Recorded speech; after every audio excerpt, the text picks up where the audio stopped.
হুদাইবিয়ার প্রান্তরে, হুদাইবিয়ার সন্ধি, ওই যে সাহাবায়ে কেরাম হজ করতে গেছেন 6ষ্ঠ হিজরিতে, মক্কার লোকজন কাফেররা তাদেরকে হজ করতে, উমরা করতে দেবে না।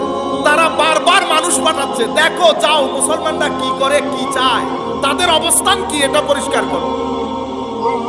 হযরত মিসওয়ার বিন মাখরাম পরবর্তীতে ইসলাম কবুল করেছে। ওনাদের গ্রুপ আসলো, এসে ওনারা মক্কা শরীফ গিয়ে বলতেছেন, খবরদার, তারা যুদ্ধ করতে আসে নাই, বুঝার চেষ্টা করো, তোমরা তাদের সাথে যুদ্ধ করতে যেও না, যুদ্ধ করলে ভুল হবে।